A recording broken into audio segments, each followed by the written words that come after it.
forged on the gridiron in September.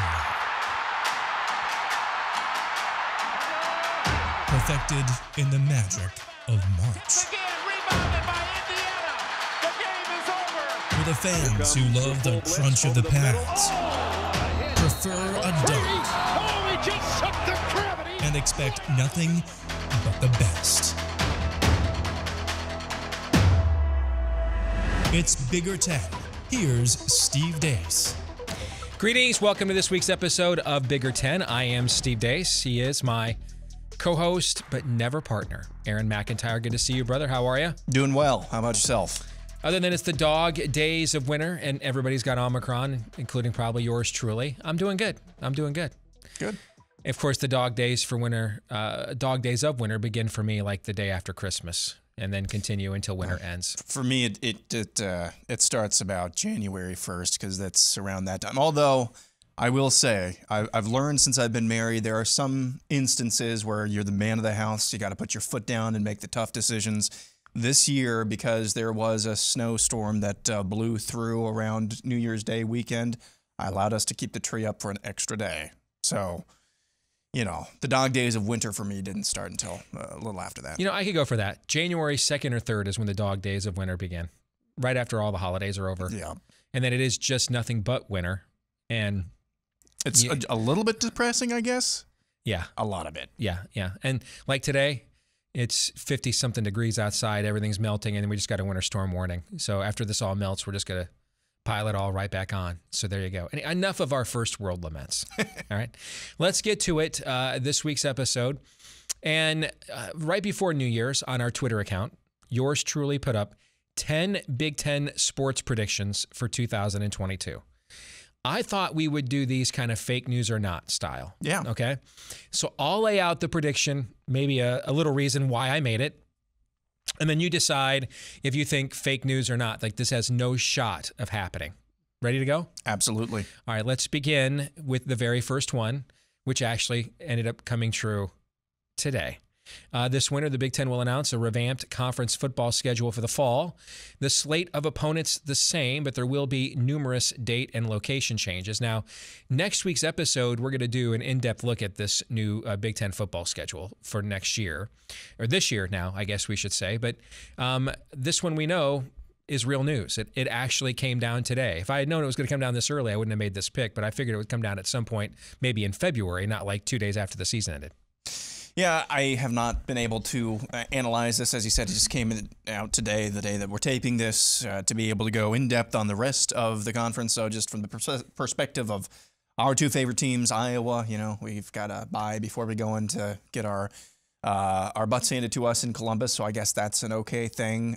It actually, for Iowa, it looks like it kind of shook out a little bit better. I like the order of opponents. We don't have a murderer's row. I think we had Michigan and Ohio State in like a span of 3 weeks or something like that, with some other conference or division game sandwiched in there previously. So that kind of shook out a little bit better. It sounds like, you guys already had an easy schedule. It sounds like it shook out a little bit better for you. It's the most favorable schedule I think Michigan could possibly have in a year when it gets Ohio State on the road. When you look at the layout of Michigan's schedule, the first 5 games are, I think, Colorado State, Hawaii, UConn, or first 4 games, Colorado State, Hawaii, UConn, and Maryland, all at home. So, yeah, it's a pretty favorable schedule for Michigan overall. But we'll break more of this down. Next week's episode, we'll do a full 411 on the new Big Ten schedule. Let's go to number 9, I guess, or number 2, depending on the order. Jim Harbaugh will go from one of the lowest paid football coaches in the Power 5 to the highest paid coach in the Big Ten, thanks to his historic season and the Las Vegas Raiders. I'm going fake news on this. Now, you would know better than I would, but from what I've heard about his family situation, I think he might be looking to get out of Michigan. That's just my opinion. Seems like it would be an easier sell for the rest of his family if they went somewhere around, Florida, or like you said, Nevada, somewhere around there where it's not, where the political situation, although it's gotten better in Michigan, political situation and everything that you've had to slog through for the last 2 years or so is a little bit different. Again, you're closer to the Michigan program than I am. My gut is that he might be looking for something else. I think he's coaching either Michigan or the Raiders, and I'd put it at 75-25 in favor of Michigan right now is what I would do if I were making odds. Yeah. All right, let's get to number 8. Ryan Day will leave Ohio State to take over the Chicago Bears and coach his former quarterback, Justin Fields. His replacement will be Cincinnati coach Luke Fickell. This makes sense because of the Justin Fields angle. I don't know. I don't know what's keeping Ryan Day in Columbus other than having a really, really good football program. I don't know what's alluring other than Justin Fields about Chicago, though. I really don't. I'm not sure about this one, but if you put a gun to my head, I would probably say as of now it's fake news, but I could see this happening either way. I mean, if you're Ohio State, though, there are a heck of a lot worse backup options than Luke Fickell. That's a good point. All right, number 7 of our top 10 Big Ten predictions for 2022. Purdue will win yet another Big Ten men's basketball regular season title to add to its historic lead. I think a lot of people think it's Indiana, but it's Purdue, actually, who has the most Big Ten basketball championships, while defending Big Ten champion Michigan will not even make the NCAA tournament. I'm going to say fake news on that one as well because of the last part. I think Purdue will win the Big Ten. I just think Michigan has enough talent. At some point that has to shine through. And maybe it's in the Big Ten tournament. It's really hard to do, depending on your seeding, to win 3, 4, 5 games in as many days.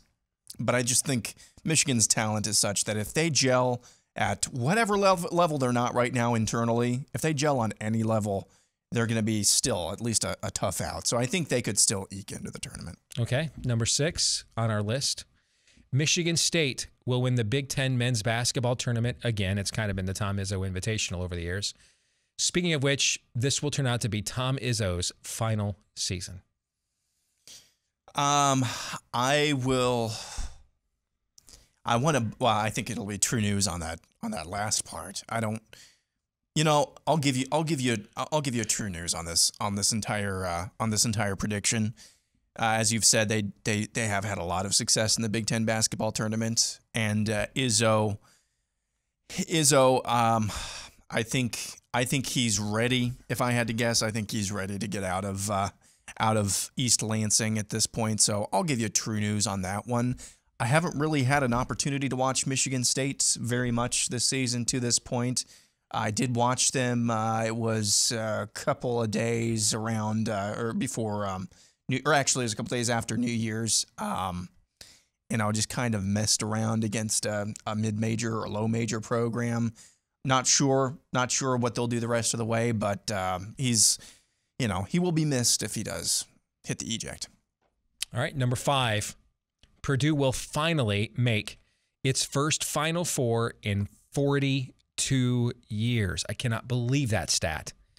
But it will lose in the national semifinals to Duke, who wins it all in Coach K's swan song. I'll say true news on that as well.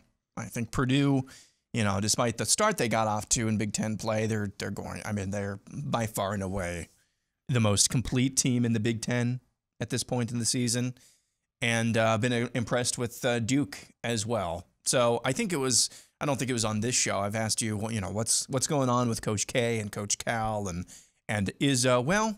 Coach K seems to be turning it around here at the latter part of his career. So I'll give you a true news on that. All right, number 4 on our top 10 predictions for 2022. Michigan wins the national title in hockey, while Iowa wins it in wrestling. I will sell on that. That was before Spencer Lee. I think you made this before Spencer Lee announced that he is not going to be participating in the rest of the season because of lingering knee issues. It's Iowa's best wrestler they've had in a generation. Mm-hmm. So that's going to make their path to the national championship a lot tougher. Sure, in hockey, I'll just admit I know nothing about hockey. So what if I made it then, because you have Cale Sanderson and Penn State up there as well, but Michigan is up there as well what if I made it Michigan will win the national championship in both hockey and wrestling? What would you say to that? I'd still say fake news. I would agree. I mean, the odds of doing that are really low. Yeah. All right, number 3. The Big Ten, Pac-12, ACC so-called alliance will demand college football not expand the playoff until more television partners aside from SEC ESPN can bid on the rights, which isn't until 2025. I really believe this is what it's about. I don't think it's about 8 teams or 12 teams. I think the whole argument about whether to give automatic qualifiers to conferences or just the highest ranked conference champions is also somewhat a smokescreen. I think the Pac-12, I think, cares about that. I don't think the Big Ten does. I think Kevin Warren, and I'm on his side on this one, by the way, Aaron. As much as I want to see the college football playoff expand, and I think it'd be great for the sport, I think it's even more important for the sport to break up the attempt at monolithic control from SEC ESPN and open it up to more television partners. And I think that's what is driving the Big Ten and this alliance being the fly in the ointment of expansion for the playoff here. What are your thoughts? Yeah, so we've talked about from your lips to God's ears. I think this is true news, and I think it's a good thing. And we've talked about why that is on this program. And we've talked about why an expanded playoff would be good. That was before the Ohio or Oklahoma, Texas debacle of this last summer. It's like somebody's continues to threaten you as they're holding a gun to your head. And you reach into your pocket to defend yourself. And people are, no. The Constitution says you can't do that. He's holding a gun to my head. He can't do that either. Yeah, but you can't do that either, okay? We got to abide by the norms here. The social compact has been broken in that scenario, in that fictional scenario. And in college football, right now the social compact, in my mind, has been broken with this Texas, Oklahoma, SEC, ESPN conglomerate monolith that you've talked about as well. So until there is a time where that social compact has been restored, and whether that time is, Texas and Oklahoma learning their lesson about jumping ship to the SEC or ESPN actually having to be competitive with other networks to bid on the expanded college football playoff, I am totally fine with keeping it at 4. Despite, if we lived in a perfect world where everybody was to some degree was in this to, this is for the good of the sport. Let's expand this. Let's make sure that we have the most equity as possible across the sport. A 12-team playoff would be great because for the reasons we've talked about, that expands the opportunity, that expands all of the possibilities for a lot more teams. But until that happens, until the SEC ESPN shows that it's not just about this and just about creating one big super conference that dominates everything, then keep it at 4. Number 2, Ohio State and Michigan are each ranked in the top 5 of the preseason AP college football poll and will each be undefeated when they square off in Columbus on November the 26th. This is true news. This is true news, and unfortunately, if you're a Michigan fan, I really don't know who gives you a real big challenge prior to that face-off. Now, you could say the same thing about Ohio State as well, but the game is at home, and they're coming off their first loss, and a kind of, I won't say an embarrassing loss, but they got their manhood taken away. I mean, they're melting down over it, man. No doubt. Yeah. So that place is going to be frothing. Mm-hmm. Michigan really won't have played that type of competition to that point in the season. You're going in there to the snake pit.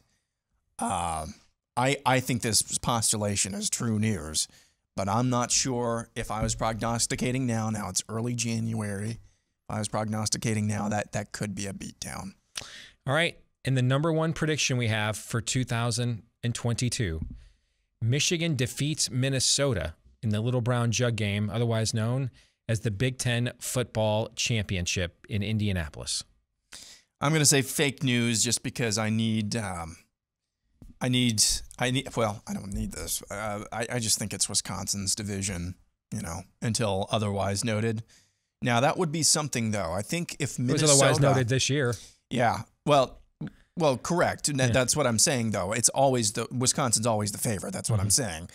Wisconsin's division to lose every single year. Now, however, having said that, if this actually came through, that would be 4 different years with 4 different Big Ten West championships or champions, I believe. So that would be interesting, but I'm going to say fake news for now.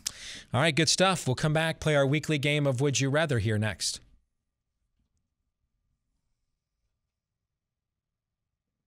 All right, let's get after it. Let's play our weekly game of Would You Rather here on Bigger 10. Aaron, would you rather get rid of the automatic ejection for targeting or make pass interference a spot foul like it is in the NFL? And I chose these two just so you know, because I think they're the 2 worst rules from a penalty standpoint in college football. So if they told you, the NCAA told you can only have one of them, which would you choose? Get rid of the automatic ejection. If you want to make it super punitive, make it like a 30-yard, some unheard of penalty. But I'm so sick of this, especially coming off of bowl season. Now, it's not as prevalent. It seems like they're not as calling it quite as sensitively as they have in years past and in seasons past. But I'm so sick of this. Coming off the bowl games, it seems like every year I watch some super senior who's given his heart and soul for his team. Yeah. Southwest Dogwood Tech in Louisiana, who comes back for his super senior season, has an injury, fights through an injury, comes back for the bowl game, middle of the second quarter, boom, targeting, you're done. Your career's over. I'm so sick of that. Now, those are rare things in that particular scenario. That's what I'm sick of, but it's just not. Guys get hit in the head so often, and it's not even called. But yet we're going to, if you happen to hit them, if the ball carrier lowers his head and you don't get down further than he does, you're out of the game and maybe out of the first half of next week. It's such a stupid rule. I get why they did it, but it's just, you're not really preventing injury. So make it super punitive, like 30 yards to where guys really don't want to do it anymore, and there's still an incentive or disincentive of spearing, like we used to call it. But I would say that's the most stupid rule. Okay. This one is for you. Would you rather keep Jim Harbaugh or have him leave on a high note if it means bringing in somebody like Matt Campbell? I think at this point, in general, I think continuity is always the better option. But you can't do continuity for continuity's sake, right? If somebody's terrible at their job repeatedly, you can't just keep them on because continuity wins. I mean, does continuity win because the people that are doing the continuity are good? Or is it because the people that are doing continuity are good and therefore continuity wins? Yes, is the answer. All right. So in this case, I think it is better overall for Michigan if he stays. But if he were to go, it's not like he's achieved some unattainable standard here. I mean, no one, when he got hired on December 30th, 2014, thought it was going to take Jim Harbaugh 7 years to beat Ohio State and get Michigan to Indianapolis. Nobody did. Nobody in Columbus thought that. Okay. So he's done a good job raising Michigan's floor as a program back to where we are traditionally used to seeing it. But no one thought it would take him. It's not like he's created a ceiling that's not attainable for a competent hire as a follow-up. So but that being said, I do still think overall keeping continuity going after the kind of season they just had with the kind of staff they've assembled is better off for the program and therefore for us as Michigan fans. All right, for you, Aaron, would you rather have referee stats/trends fully disclosed before betting on sports, or do you think that could be almost too much data? In other words, which crews call more holdings, targetings, which crews call more fouls, travels, lead to have more free throws shot if you're betting totals, for example. Okay, so would you like to have that information, or could that be like the old Keith Jackson analyzing is paralyzing, where trying to, even with that information, trying to game theory that out game by game and what outcome that might generate just might be too much information? What say you? Pre-game, so I hope you don't take this as me weaseling out of the question. Pre-game, I don't necessarily take that into the equation. I think it's better because if you get to the point where there's just so much statistical noise and you're kind of left out and with your you-know-what flapping in no man's land of stats. In-game, though, that's where those types of things. How is this particular game going? Is it fitting with the trend of this referee crew? Then if so, bet accordingly. So if this is a pregame bet, which I assume this question was meant out of, I would tend to say, unless there's just a completely crazy rock solid trend, I would say no. This last one is for you.